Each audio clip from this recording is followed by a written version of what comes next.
itself from the pack, at least not through the first 4 events. But then the 172nd starts a serve. And in the best 2 out of 3 tug-of-war final, they take it 2 goals to none, setting up this, a winner-take-all final event in the equipment transport relay. And by the length of one Humvee, some 7,000 pounds pushed to the finish line by the 5-man team, it is the 172nd Separate Infantry Brigade taking both the heat, the event, and the championship. Let's take a final look at your final standings here on the Warrior Challenge. The 172nd taking it by 1/2 a point over the 18th CSSB. 18th, we feel your pain, but boy, you fought to the very end.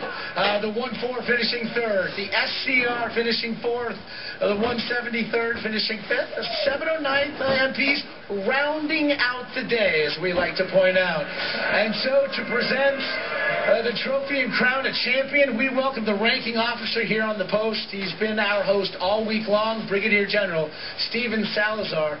And again, sprinting to the stage. He's been an omnipresent presence here, and so let's get ourselves a champion here. It's been a great week. All right, would you like to do the honors of presenting the inaugural trophy? Love to do the honors. Are we ready to bring the team up? Absolutely. The champions?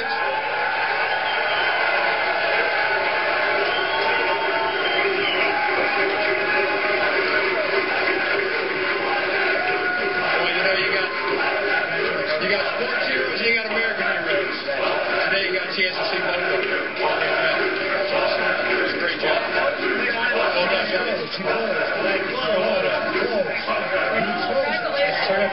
So this is something akin to the New York Yankees winning, I guess, as these guys are some 4,000 strong. Great job. They rehearsed with us yesterday. They've been an integral part. And Lieutenant Silver, very quickly, how does it feel to win the ESPN Warrior Challenge? Tell us how you pull it out in the final event. Well, you know what? This feels incredible, and I'll tell you what, these men right here are the heart and soul of America. These are America's quarterbacks right here. And to win next to them means everything in the world. And all our soldiers downrange, this is for you, our vets. General Salazar, I do want to ask you, General Salazar, it has been quite a day. General Salazar, what does it mean to have had this happen out here on the parade field that has seen generations of soldiers over 100 years? Well, it's been absolutely fantastic to have you here, to be able to see these great soldiers. As I said earlier, you know, you got sports heroes and you got American heroes, and ESPN today has given America a chance to see both of them.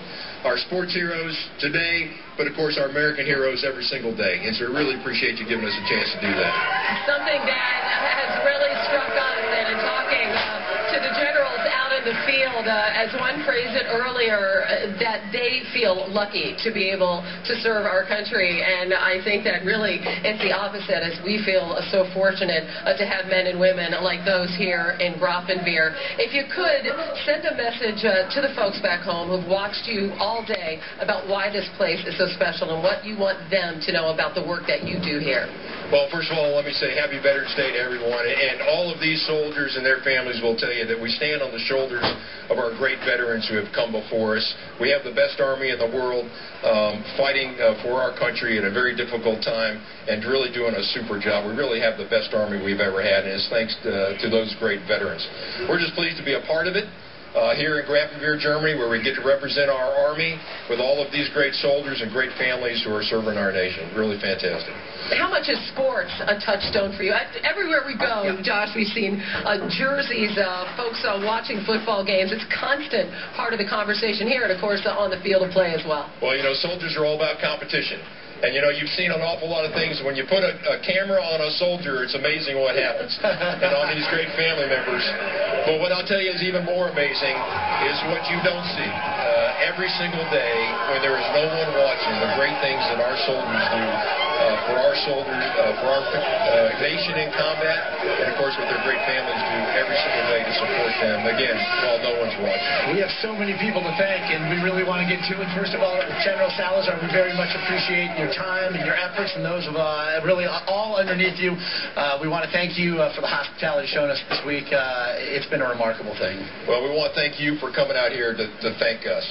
Well, it has been a wonderful, wonderful week. We also want to thank Chief of Staff Colonel Michael Higginbottom, Command Sergeant Major Darius. Happy birthday to you. Yes. The G3 Colonel Curtis Carson. You can cheer for these guys. Come on, there you're on. Major Bill Brockman, Mr. Robert Chun, Captain Alan Chun, Master Sergeant Rob Robertson, and Master Sergeant Roy Hayes. The Public Affairs Office, Major Jennifer Johnson, Sergeant Major Rodney Williams, Denver Makel, Christian Mark Wart, Michael Beaton, the Garrison Colonel Van Smiley, Steve Hood, George Morrell, and especially John Winslow. We want to thank everybody at G4, especially Herbie Scioto, and finally G6, G8, the Protocol Office, Headquarters Company, and the entire Grafenville military community. I know, Hannah, it has been an unbelievable week. It was capped. It has been an unbelievable day. And on behalf of all of us, again, we want to say a very quick thank you. It's amazing what you all do so that we can do what it is we do. You are strong. You are committed.